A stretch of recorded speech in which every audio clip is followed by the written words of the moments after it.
Wall Street continues to pick up big gains following last week's election of former President Donald Trump. We want to take a live look at the numbers on Wall Street this morning. You can see the Dow is down just slightly. It's down about 60 points this morning, fluctuating there just a few points. Yesterday, the Dow closed above 44,000 points, though, for the first time. That was up again, 304 from last Friday's close. The Nasdaq jumped 11 points, and the S&P 500 rose 5 points, closing above 6,000 for the first time. Like stocks, boy, Bitcoin is also setting a new record since Trump's election.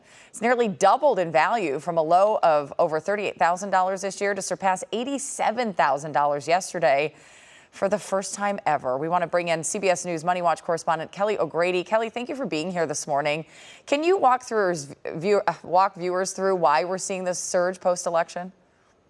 Well, it's great to be with you, Jamie. And it really comes down to the fact that markets hate uncertainty. And last week, we got a lot of clarity around who the next president is going to be, as well as what interest rates are going to look like for the next 6 weeks to 2 months. And so that's why you see investors pouring money into the stock market. They're saying, OK, I understand what the next few years are going to look like when it comes to the administration.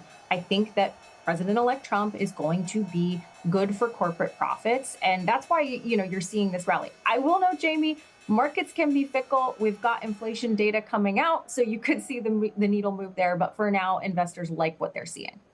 You know, it's interesting to watch as the best performers on Wall Street have somewhat changed a little bit. And you have Elon Musk, owner of Tesla and X, things like that, in Mar-a-Lago advising or hanging out with the president-elect to kind of form some of these opinions as he makes his picks. Are you watching these performers change, too? What are you thinking about all this? Yeah, this is the really interesting part of it. I'm glad you mentioned Tesla. It's up over 40% since the election last week. By the way, Elon Musk has gained $70 billion in net worth since that last week's election. And so that's kind of an interesting piece of it. The current administration has been very pro-EV. We're not expecting President-elect Trump's administration to be as pro, but really what you're seeing here is investors bet on Elon Musk, on the leader of the company. I will note, though, some of President-elect Trump's policies regarding tariffs and being hard against Beijing, that could be tricky for Tesla because they rely on China a lot for sales and manufacturing. A couple of other sectors that are really interesting to watch. You mentioned Bitcoin. President-elect Trump has been very pro-crypto, and you're really seeing the Bitcoin bulls flood in there. It's actually hit over 89,000 overnight now. We're thinking that it could reach 100,000 soon. And then the other one that I would just highlight quickly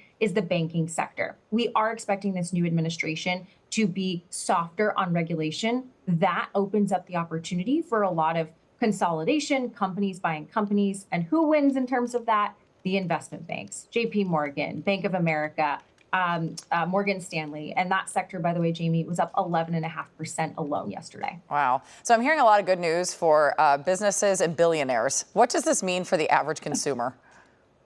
Yeah, and that's always the disconnect, right? You look at the stock market and you're going, hold on, that's not what I'm feeling in my wallet. And that's what I always like to emphasize. Yes, Wall Street could be winning. This could be good for corporate profits, but your financial picture is not going to change overnight. What I say to folks who are looking at this, the average investor of like, how can I get in on it? Don't react emotionally. Don't give into the FOMO, the fear of missing out. Go talk with your financial advisor. Look at your current goals. And are there things that you can do with your portfolio that can help you take advantage of this rally in a cautious way?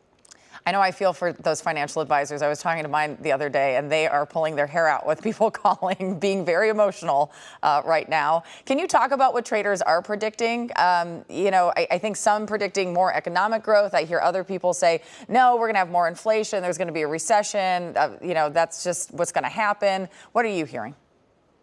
It's a very fine balance. So a lot of President-elect Trump's policies could be good for economic growth. The reality is we have a lot of high-level campaign policies, as presidential candidates tend to do, without a lot of details. So it is hard for us to get into the specifics of what this is going to look like in terms of execution. But yes, there are many policies that could be inflationary. And so tomorrow, when we get the CPI report, the inflation data, you could see the markets get a little bit, hairy of saying, okay, is this what we are in for in terms of, the next 4 years? But what I'm hearing is, look, this could be good for economic growth. Let's wait and see. And I will echo Chair Powell of the Federal Reserve comments last week. This is a wait and see economy right now. All right. We will wait and see. Kelly O'Grady, thank you so much for joining us. Appreciate it. Of course.